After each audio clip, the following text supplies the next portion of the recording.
시작하도록 하겠습니다. 제 주제는 The Sovereign AI Strategy of Korea고요. 그래서 부제는 제가 연구하고 있는 연구 주제인 Towards Sustainable AI, 그러니까 지속 가능한 AI를 향하여라고 지어봤고, 훈련, 추론, 그 다음에 배포에 이르기까지 전체적으로 뭔가 최적화가 필요하다, 그런 얘기를 오늘 저는 하려고 합니다. 근데 아무래도 GDG, 그러니까 구글 디벨롭 그룹이잖아요. 그래서 좀 개발 관점에서 어떤 부분들을 실제로 여러분들이 개발하실 때 고려되면 좋을지, 그런 거를 완전히 제 관점입니다. 제 관점에서 여러분들께 좀 소개하는 시간을 가질까 합니다.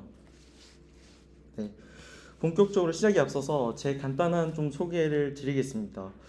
누군지는 알고 들으시는 게 좋을 것 같아서, 네, 저는 일단 고려대학교에서 컴퓨터학과에서 19학번이고요.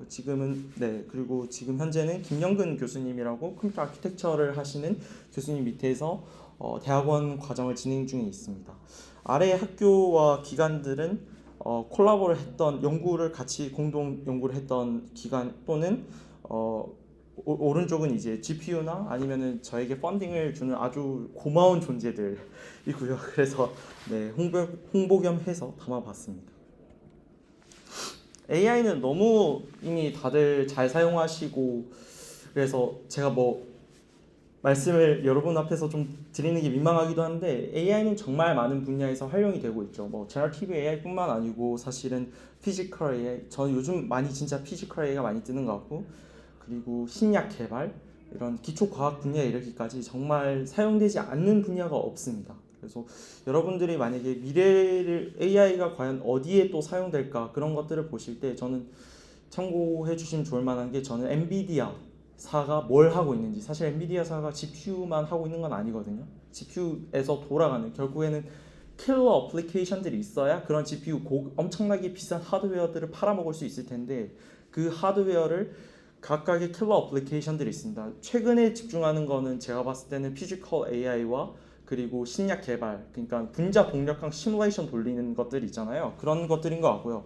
그래서 실제로 이제 젠슨 황의 자녀들이 그런 그 팀에 들어가 있죠. 그래서 그런 것들을 잘 봐주시면 결국 미래의 먹거리도 뭐다라는 것들이 좀 잘 보일 것 같습니다. 그리고 사실 한국도 재벌 3세, 4세들이 결국에는 어느 팀들에 가 있는지, 신기술 개발 팀, 근데 어떤 기술에 들어가 있는지, 그런 것들을 보시면 참 좋을 것 같다라는 생각을 합니다. 그래서 그러면 이렇게 많은 분야에서 왜 도입됐느냐?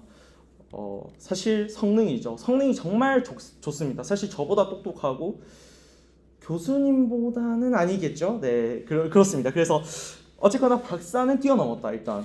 그러니까 박사 디그리가 있는 분들을 뛰어넘었는지 모르겠지만, 박사 학생들, 현재 박사 분들보다 훨씬 더 뛰어난 성능을 오픈AI에서 이미 달성을 했고요. 현재는 더 뛰어넘었겠죠. 그리고 모달리티도 더 확장을 하고 있으니까 정말 NLP, 사실 여기는 NLP 이제 Q&A 태스크긴 한데 훨씬 더 많은, 우리가 상상할 수 있는 모든 영역, 모든 모달리티에서 정말 성능을 뛰어넘을 날이 머지 않았다라고 저는 생각을 합니다. 그래서 저는 인간을 곧 뛰어넘을 거다. 사실 이미 뛰어넘은 것 같기도 합니다. 저는 뛰어넘었어요, AI가. 근데 이게 왜 그럼 이런 성능이 가능했냐라고 사실 생각해보면 정말 엄청난 투자가 있었습니다. 첫 번째는 컴퓨팅 파워. 여러분 사실 휴대폰이나 태블릿, 랩탑 사용해보시면 옛날에 정말 어릴 때 사용하던 이거 안 사용하셨죠? 네. 어쨌거나 그거에 비해서 정말 월등히 발전했습니다. 그래서 정말 매년 6배씩 증가했습니다. 컴퓨팅 파워가. 그러니까 성능 자체가, 순수 성능이. 근데 데이터셋도 크롤링이나 엄청난 데이터를 크롤링해서 있는 데이터를, 웹상에 있는 데이터, 그리고 정말 좋은 OCR 기술들이 되게 발전이 됐잖아요. 그래서 책들, 텍스트북 이런 거 다 학습을 시킬 수 있게 됐습니다. 논문들도 엄청 쏟아지고 있잖아요. 그 논문들이 사실은 다 PDF, 라텍스 이런 읽을 수 있는, 학습할 수 있는 포맷으로 올라가니까 데이터셋 사이즈가 엄청 큰 겁니다. 점점 커지고 있고, 그래서 매년 3배. 그 다음에 파워, 에너지도 엄청 많이 잡아먹습니다. 그래서 그런 것들 엄청난 자원을 투자했기 때문에 성능이 올라간 거고요. 그럼 이게 과연 지속 가능하냐? 계속 이렇게 투자할 수는 없는 겁니다. 그래서 실질적으로 금액적으로 보면 정말 엄청난 투자가 일어났고요. 이건 미국에서만 이 정도로 수조 원의 스케일로 이렇게 계속 투자가 일어난 거고요. 한국으로 그럼 좀 넘어가겠습니다. 한국이 중요하니까요. 한국은 미국이랑 현재 82배나 차이가 납니다. 그럼 이걸 따라잡으려면 어떻게 해야 될까요? 라는 질문을 저는 요즘 제가 하는 건 아니고 높으신 분들이 하고 계시겠죠? 네, 하고 계신데 일단 돈 투자 100조 서버린 AI 하겠다라고 이제 하는 거고 석사 박사 뭐 연구 지원금 많이 주고 한국으로 리턴하게 하겠다라고 하는데 사실은 그렇지 않죠. 왜냐하면 빅테크들 구글, 메타 뭐 이런 회사들은 엔비디아 이런 초봉이 3억부터 시작입니다. 그리고 메타 아시겠지만 최근에 뭐 연봉 1,000억 뭐 그렇게 준다고 하지 않습니까? 근데 한국에 뭐 1억 박사 초봉이 뭐 PS 뭐 수당 엄청 많이 받아봤자 1억 5천 언더입니다. 그러면 비교해보면 사실은 한국에 정말 뛰어난 사람들이 옛날에는 한국으로 리턴해서 교수 임용을 꿈꿨다면 요즘은 빅테크를 나가는 쪽으로 정말 많이 인재가 유출되고 있는 것 같습니다. 제 주변의 선배님들을 봐도 그렇고요. 그래서 그러면 이걸 어떻게 따라가야 되냐? 일단 지원 일단 이렇게 하는데 정말 한국이 잘하는 걸 해야 되고 그거 이제 뒤에서 또 설명을 드릴 겁니다. 한국이 잘하는 걸 해야 되고 그 다음에 최적화를 정말 많이 해야 된다. 예를 들면 메타사에서 연봉을 1,000억 줄 수 있는 거는 뭐 때문에 그렇게 가능한 거냐면 예를 들면 뭐 수조 원의 뭐 데이터 센터 짓는다. 근데 거기에서 10%만 전략한다라고 생각해 보시면 10조짜리 데이터 센터 짓는데 10%면 1조입니다. 그러면 1조를 전략을 할 세이빙하고 그 사람한테 1,000억 주는 게 나은 겁니다. 그 빅테크 입장에서 보면 절대로 그 미치는 장사 하지 않거든요. 빅테크들에서 그 정도로 연봉을 줄 수 있다는 거는 그만큼 뽑아낼 만한 본인들이 다 플랜이 있기 때문입니다. 그래서 제가 이 장표에서 말하고자 하는 바는 미국을 따라가려면 정말 최적화를 많이 시켜야 되고 그리고 국가적으로도 지원이 많이 돼야 된다 라고 생각하고 있습니다. 그래서 제가 연구하고 있는 부분은 이제 진짜 진정한 시대의 AI 시대로 AI 에러로 들어갔는데 이게 점점 기술이 발전되는 쪽으로도 나가야 되고 정말 그 소비자 유저 익스피리언스 쪽으로도 정말 많이 앞으로 많이 고도화가 돼야 된다 그런 식으로 생각합니다. 사실 AI가 실질적으로 쓰고 있는 여러분들의 어플리케이션 생각해 보면 그렇게 많진 않아요. 챗 GPT, 제미나이 그 이외에 또 AI 사실 생각해 보면은 AI 어플리케이션은 사실 없습니다. AI 어플리케이션은 그렇게 많진 않습니다. 뭐 해봤자 갤럭시의 뭐 사진 편집 이런 거 정도. 그거는 이제 끼워 팔기죠. 어느 정도는 사실 이런 말 하면 안 되나요? 네, S사의 끼워 팔기. 네, 그렇게 괜찮으시죠? 네, 그렇고 이제 또 많이 들어가는 recommendation 모델, 추천 모델들, 추천 시스템들. 예를 들면 네이버에서 AI를 하는 사람들이 들어가서 실질적으로 하는 거는 CTR, 클릭률을 올리는 겁니다. 쿠팡에서 AI 사람 왜 뽑냐? 아닐 수도 있지만 내부자가 아니기 때문에 CTR 많이 최근에 토스도 뭐 CTR 그 대회 그 데이콘에서 최근에 이번에 또 다시 열더라고요. 그런 거 보면은 그게 진짜 돈이 되니까 돈이 되는 건 뭐다? 추천 모델 해서 한 번이라도 더 들어가서 사람들로부터 하여금 구매하게 하면은 남는 장사인 겁니다. 그런 쪽으로 AI는 현재 되고 있고요. 근데 그것 말고도 킬 어플리케이션들이 정말 많이 나올 수 있다라고 저는 생각하고 있습니다. 저의 연구 비전과 디렉션은 짧게 좀 말씀드릴게요. 앞에 분이 다행히 좀 시간을 많이 슬롯을 저한테 주셔가지고 제 연구에 관심 있으신 분들은 중간중간에 질문해 주시면 관심 있는 부분만 딱딱 집어서 제가 발표를 드리겠습니다. 제가 하고 있는 것은 이제 AI 최적화 말씀드린 것처럼 그거고요. 그러니까 내부 인터널 시스템을 좀 최적화시키는 걸 하고 있고 저는 전반적으로 이게 모델을 구울 때부터 심지어 모델 아키텍처를 설계할 때부터 그게 고려가 돼야 된다고 생각합니다. 왜냐하면 모델 한 번 굽는데 비용이 엄청나요. 수백억, 수천억 들여서 모델 하나 구웠는데 성능 안 나온다? 이러면 정말 문제가 되는 겁니다. 파인 튜닝이나 라그 가지고 해결을 절대로 하지 못합니다. 그렇기 때문에 성능이 기본적인 LLM을 뭐 스터디해 보신 분은 아시겠지만 내재적인 그 학습된 것들이 있어야 그게 발현이 될 수 있는 거거든요. 애초에 학습이 잘못되면 그런 기능들이 발현되질 못합니다. 그렇기 때문에 저는 모델 아키텍처의 설계, 근데 그 설계에서부터 하드웨어 프렌들리하게 좀 더 서빙할 때까지를 고려해서 돼야 된다, 설계돼야 된다라고 생각하고, 그리고 데이터 쪽에 관심 있으신 분들은 빅데이터에 관심 있으신 분들은 데이터를 어떻게 정말 좋은 양질의 데이터를 뽑아낼지, 사실 뭐 네이버 분한테 한번 들은 적이 있는데 웹 데이터 쓰지 않습니다. 별도로 엄청나게 진짜 학습에 유의미하게 도움되는 데이터만 잘 끌어 모아가지고 학습을 시키고요. 오히려 웹상의 블로그 데이터 학습에 도움되지 않습니다. 그렇기 때문에 그런 데이터를 어떻게 잘 뽑아낼 건지 그런 것들이 좀 중요한 것 같고요.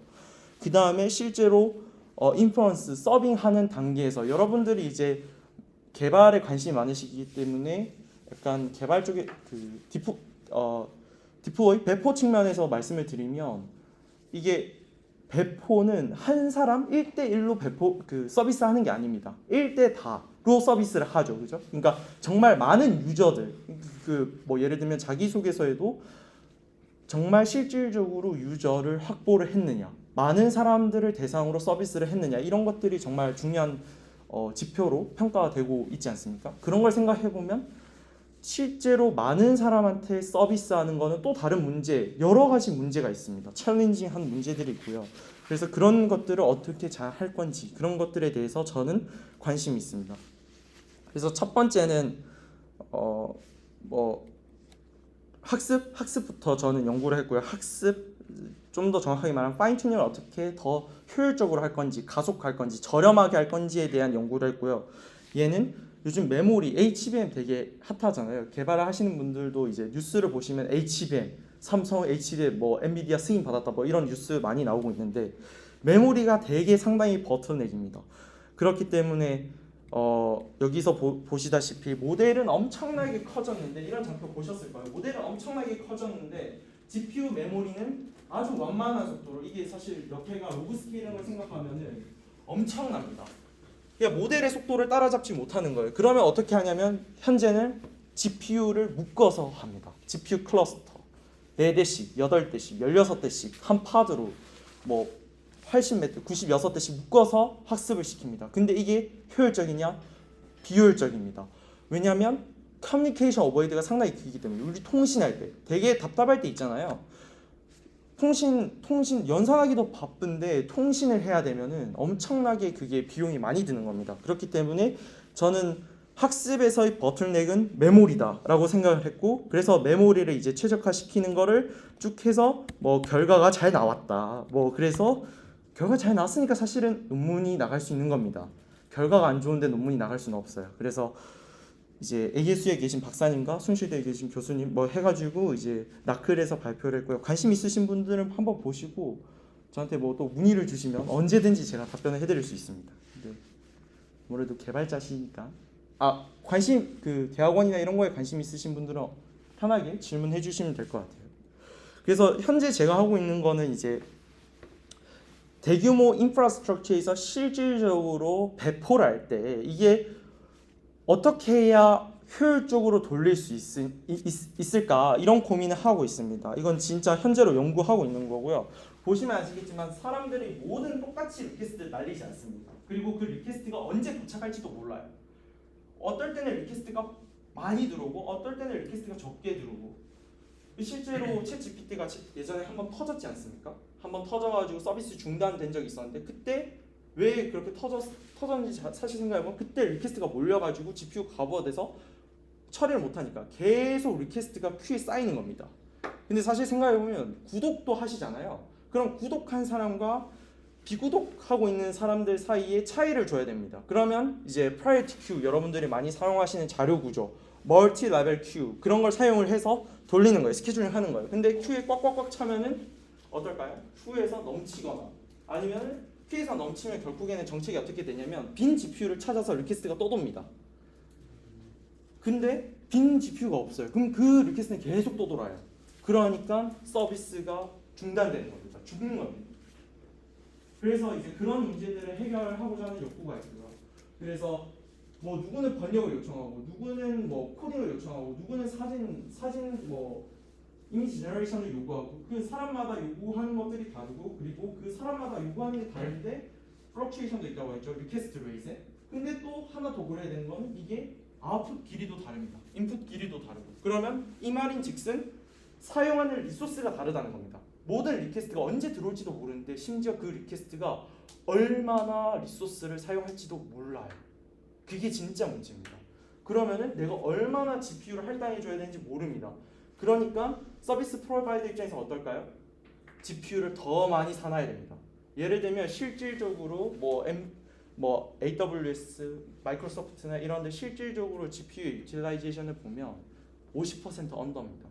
40%만 됐다 하더라도 엄청나게 최적화를 많이 시킨 엔진이라고, 서빙 엔진이라고 판단하고 있어요. 그쪽 세계에서는. 그러니까 그러면 실질적으로 돌아가는 거는, 평균적으로 돌아가는 건 40%인데 그러면 무슨 말이죠? 2배 이상을, 그러니까 GPU 한 대 살 거 GPU 2대 사는다는 얘기입니다. 그러면 1조 들 거 2조 들여서 데이터 센터 짓는다는 겁니다. 그렇기 때문에 여기서 최적화를 엄청나게 많이 시켜야 된다라고 생각을 하고 있고요. 이런 거에 대해서 지금 현재 연구를 하고 있습니다.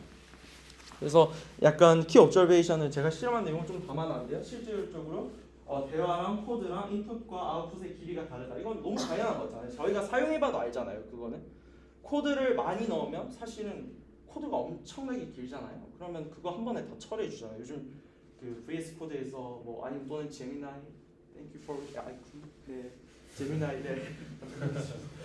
그리고 그 다음에 실제로 이거는 아주르 데이터 센터에서의 트레이스입니다.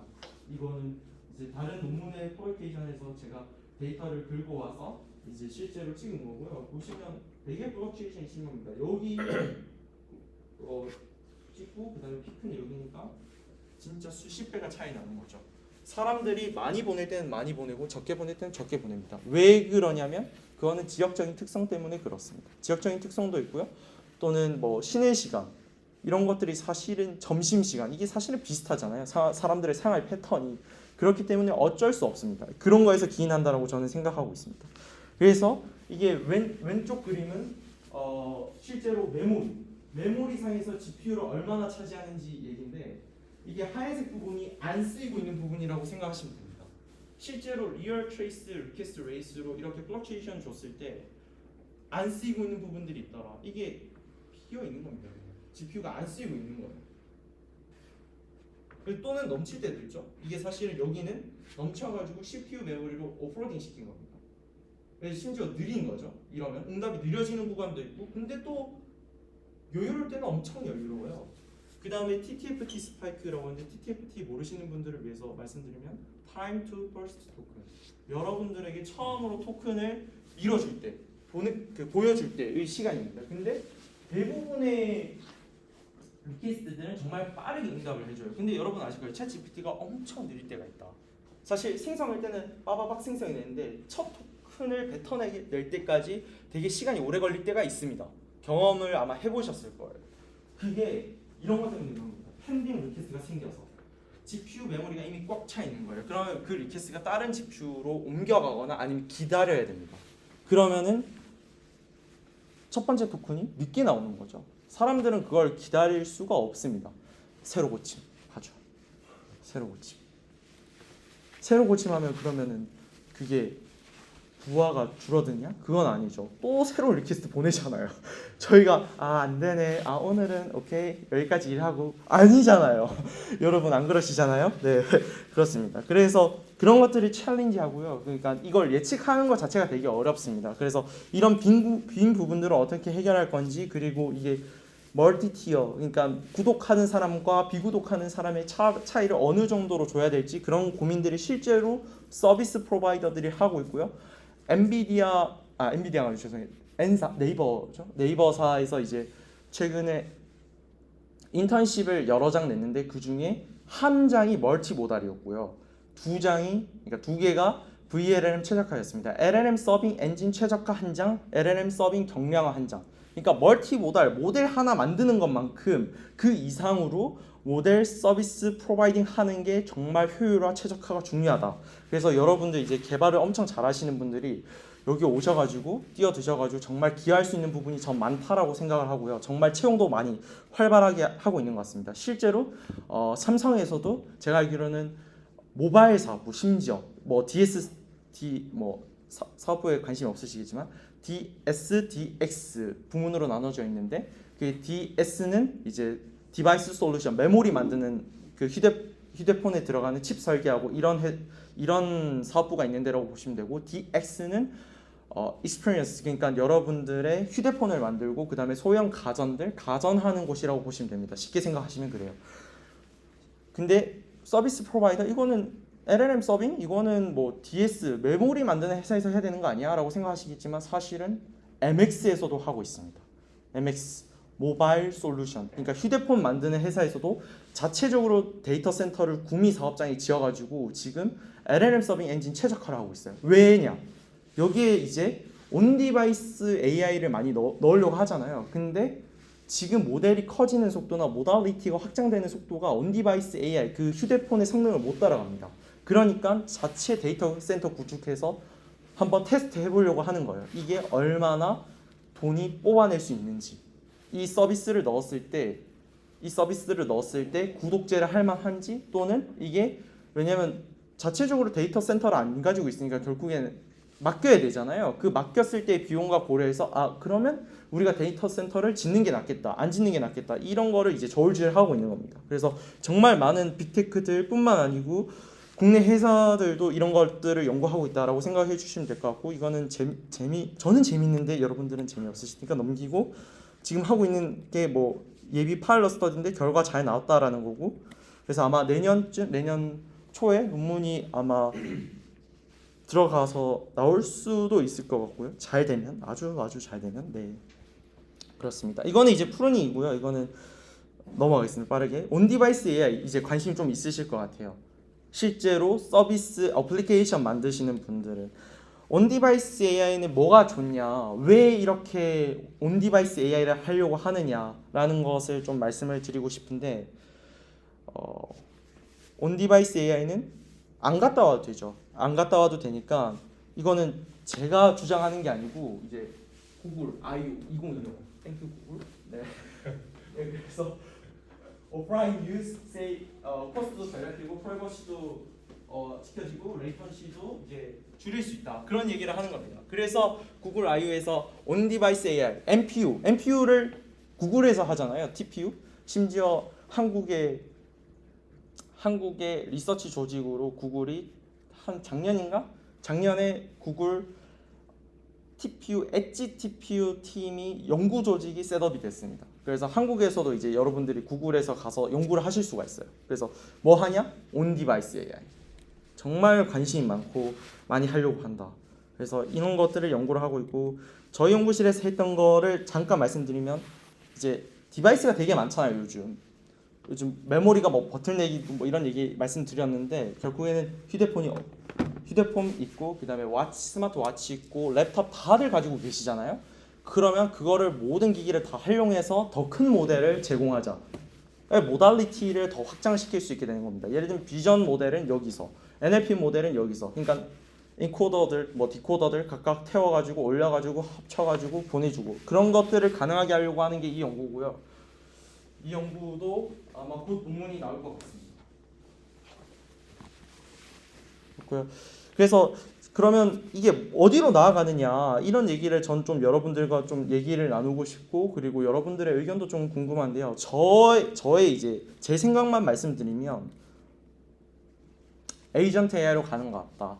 우리가 영화에서 보던 그냥 로봇한테 시키면 알아서 그냥 비서가 한 명 생기는 거죠.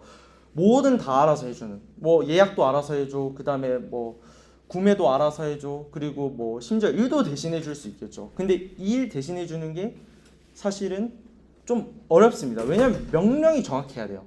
그래서 사람들이 뭐 일자리 잃을 거다라고 하지만, 오히려 여러분들과 같이 정말 뛰어나신 분들은 오히려 일자리가 더 많아질 거라고 저는 생각합니다. 왜냐하면 그 AI를 만들었을 때 AI를 일시키는 사람들이 필요해요. 그리고 AI한테 명령을 놓고, 그리고 AI가 뱉어낸 것들을 평가할 사람들이 필요합니다. 평가는 절대로 AI가 할 수가 없어요. 제 생각에는 그렇습니다. AI를 하시는 분들 입장은 또 다를 수 있겠지만, 왜냐하면 그거는 약간 이런 얘기를 할 권력의 문제입니다. 누가 권력을 쥐고 있을 것인지. 사람이 권력 본인이 가장 위에 있으려고 합니다. 그렇기 때문에 평가나 이런 것들은 다 사람이 하려고 할 거예요. 결국에는. 그러면은 그런 것들이 그런 거와 관련해서는 되게 많이 나올 것 같다. 그래서 요즘 뭐 유튜브에서 뭐 새롭게 뭐 창작 활동을 하시는 분들 그런 직업들이 많이 떠오르고 있잖아요. 전 그런 것도 이런 거대한 흐름 속의 하나가 아닐까라고 생각합니다. 근데 일단 평가보다는 일단 만들어내는 게 먼저인 거죠, 그죠? 뭘 만들어야 평가를 하잖아요. 그래서 일단 만드는 것 쪽에 지금 일자리가 많이 생겨나고 있는 것 같고, 그 다음에 한 10년 뒤, 20년 뒤, 30년 뒤에는 뭔가를 AI가 만들어낸 걸 평가하는 사람들이 직업이 많이 등장할 것 같다라고 생각을 하고 있습니다. 그래서 에이전트 AI로 가려면 똑같은 얘기입니다. 효율적이고 지속 가능해야 되고 접근 가능해야 되는데 싸지면 모든 사람들이 쓸 수 있습니다. 비싸면 못 사요. 비싸면 못 삽니다. 예를 들면 여러분 요거 되게 좋은 노트북이죠. 네, 300만 원, 300만 원 하는데 이거는 정말 돈 모아서 열심히 돈 모아서 사야 됩니다. 근데 만약에 이 노트북이 싸진다. 한 50만 원 한다. 그러면 쉽게 살 수 있잖아요. 그죠? 그러니까 정말 많은 사람들이 혜택을 보는 기술이 되려면 정말 싸져야 됩니다. 그래야 지속 가능해집니다. 그렇게 저는 믿고 있고요. 그래서 이런 것들 연구할 수 있겠다라고 생각하고 있고, 이제 진짜 중요한 거는 이제 오늘의 주제죠. 지금 시간이 너무 지났나요? 괜찮으신가요? 언제까지죠? 25분까지? 20분까지 하고 편히. 그럼 좀 남았네요. 빠르게 하겠습니다. 사실 이걸 여러분들과 좀 얘기하고 싶었는데 이거는 제 위에도 적혀져 있지만 personal view list for 저 혼자만 이렇게 회사 얘기도 좀 있기 때문에 네, 그렇습니다. 그래서 저만의 생각, 혼자만의 망상이라고 사실 생각해 주시면 될 것 같고요. 네. GPU, 엔비디아는 솔루션 프로바이더다. GPU만 만드는 회사라고 사실은 생각하시는 분들도 있으시겠지만 사실은 소프트웨어 스택이 엄청나게 가능합니다. 쿠다 없으면 사실은 사람들이 그 회사 안 가요. 엔비디아 말고 ARM GPU 써볼래 하면은 나는 이 회사 못 들어가겠어. 미안, sorry. 엔비디아 GPU 주는 곳으로 갑니다. AI 연구하는 사람들은 다 그래요. 왜냐하면 소프트웨어 스택이 엄청나게 짱짱하기 때문에 그렇습니다. 그래서 솔루션 프로바이더라고 저는 생각을 하고요. 이게 몇 억 정도 될까요? 한번 맞춰볼까요? 제가 커피 쿠폰 드리겠습니다. 아시는 분은 손대지 마세요. 아니까 손드는구나. 아니요. 예전에 맞췄던 분들은 손대지 마세요. 8,000원. 8,000원 혹시 집에 있으신가요? 아니요. 얘부터 나오죠. 얘부터 너무 많으니까 얘부터. 예. 하나. 네, 하나. 얘는 8,000원은 아닙니다. 네. 1,000만 원? 조금 더 보시죠. 2,000만 원. 다른 분들 계속 혼자 회장님 권력이 상당하신 다른 분들 그냥 한번 불러보시죠. 3,000만 좀 더 보실 것 같은데 5천만 원. 조금 더. 조금 더. 네, 5천만 원에서 1억 사이인데 1억 부르신 분 드리겠습니다. 네. 한 7천에서 8천만 원 합니다. 그러니까 이게 한 장의 GPU 그래픽 카드 하나에 이런 GPU가 2장 들어가고 CPU가 한 장 들어가고, 왜냐면 CPU 고성능 CPU 들어가는데, 왜냐면 이 GPU를 놀리지 않기 위해서 엄청나게 좋은 CPU가 들어갑니다. 이 CPU가 엄청나게 좋은 CPU. 사실 이 정도의 CPU가 필요 없는데 GPU를 1%라도 더 쓰려고 좋은 CPU를 넣는 겁니다. 그래서 GPU, CPU 이렇게 들어가고, 그럼 벌써 얼마죠? 2억쯤? 2억? 그 다음에 이게 8대가 들어가죠? 한 함에 벌써 일단 제가 평생 소득이 거의 넘어가려고 그래요. 이게 18개. 16.58. 네. 자, 이제 계산기를 이제 챗 GPT한테도 이제 곱셈을 시키고 계시잖아요, 여러분들이. 288억 곱하기 8. 2,304. 네. 2,500억. 근데 그것만 들겠어요? 뒤에 들어가는 서비스 파워 마인들 이런 거 다 따고 함 만들고 데이터 센터 건물도 지어야 되잖아요. 그러니까 제 생각엔 한 3천억 정도 들어갑니다. 하나 짓는데. 이거 하나 구축하는 데만 그래요. 근데 데이터 센터 어떨까요? 엄청나게 크잖아요. 거기에 다 이거 박아 넣는 겁니다. 그러면 진짜 조 단위의 돈이 들어가는 거예요. 조 단위의 돈이 그냥 뭐 이렇게 뭐 나눠줘서 도네이션해서 몇 조가 들어가는 게 아니고요. 이런 GPU가 엄청나게 비싸기 때문에 그 정도의 돈이 들어가는 겁니다. 그래서 정말 최적화가 중요하고요. 최적화. 이제 약간 노이로제가 네. 최적화가 중요하고 그래서 이제 좀 넘어갈게요. 이런 부분들은 좀 넘어가고 NVLink 이제 네트워크도 합니다. 이제 GPU 간 통신도 해야 된다고 하잖아요. 근데 여러분 이제 엔비디아는 GPU 하드웨어만 찍는 거 아니야라고 생각하실 수도 있겠지만 그게 아니고 정말 안에 들어가는 소프트웨어 그 다음에 GPU 간의 통신 사실은 통신도 또 관심 있으신 분들이 있으실 수 있잖아요. 통신까지 다 합니다. 그냥 GPU가 뭘 돌리기 위한 어플리케이션 딱 하나 올리면 필요한 것들이 있잖아요. 그런 것들 다 하고 있습니다. 엔비디아가. 그러니까 정말 영업이익률 그렇게 진짜 이걸 또 말하면 이렇게 많이 뽑아내도 문제가 없는 거고요. 사실 SK 하이닉스도 영업이익률 40% 찍잖아요. 정말 독점적인 지위를 누리고 돈을 뽑아갈 수 있는 겁니다. 그래서 여러분들이 생각해 보세요. 여러분들 이제 스타트업 해보시면 아시겠지만 영업이익률 40% 가능한가요? 나가죠. 네, 몇 개 없습니다. 정말 몇 개 없습니다. 그래서 엔비디아는 정말 솔루션 프로바이더라고 생각하고 그 다음에 프로그래밍 인바이러먼트가 정말 강하고 그 다음에 컴퓨팅 코어는 뭐 당연한 거고 그 다음에 커뮤니케이션 아키텍처가 정말 강하다. 그래서 이제 그러면 한국은 뭐 해야 되느냐라고 이제 좀 그런 걸 고민을 할 때는 그러면 지금 현재 이거 다 좋은데 이거 문제가 뭐냐? 너무 비싸다. 파워가 너무 많이 든다. 너무 많이 든다. 근데 진짜 사실상의 독점 회사다.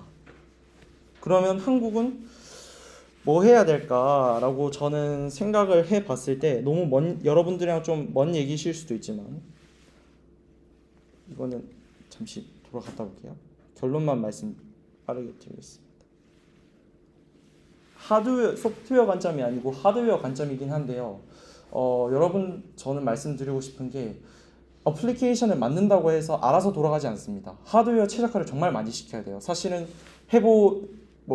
1교시에 말씀하셨지만 첫 타임에서 말씀하셨지만 최적화 많이 시키셨다고 하셨잖아요. 그리고 뭐 정말 저자원에서도 잘 돌아가는 어플리케이션들이 진짜 잘 돌아가는 어플리케이션들입니다.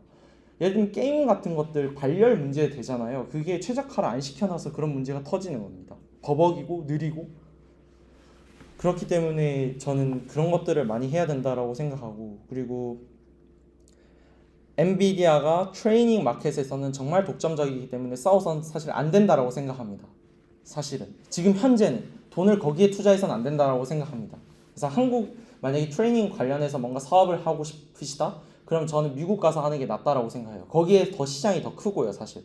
뭐 데이터, 빅데이터 뭐 핸들링 하는 거 그럼 예를 들면 허깅 베이스나 뭐 데이터 전처리 관련된 서비스들을 제시해 주는 곳들이 있잖아요. 그런 걸 하시는 분들은 트레이닝 관련된 마켓은 미국으로 가셔서 엔비디아와 협업을 하는 게 가장 좋다라고 생각하고 그러면 이제 한국 회사 왜 이걸 우리가 너무 뚱딴지 같은 우리 20대인데라고 생각하시겠지만 사업에 관심 있으신 분들도 있고 또는 결국에는 이게 직장에 가실 거잖아요. 취업을 하시건 뭐 어떤 방향으로도 가실 텐데 우리나라에서 뭔가 이렇게 돈을 벌려면 결국에는 투자가 많이 되는 곳 우리 한국에서 가능한 영역 필드에서 저는 놀아야 그만큼 기회가 많다라고 생각을 합니다.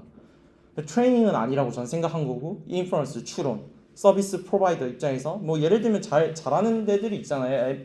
네이버, 엔사도 잘하고 있고 그리고 하드웨어 스택 그러니까 그거를 실질적으로 트레이닝이 아니고 그런 인퍼런스를 제공해 주기 위한 하드웨어 인프라스트럭처를 만드는 회사들이 정말 많습니다. 사실 우리나라는 제조업 기반의 대기업들이에요. 대기업들 보면 사실 네이버 말씀드렸지만 정말 좋은 회사지만 영업이 1조 언더입니다. 제가 알기로는. 근데 삼성이나 이런 데는 뭐 조단위, SK하이닉스 조단위.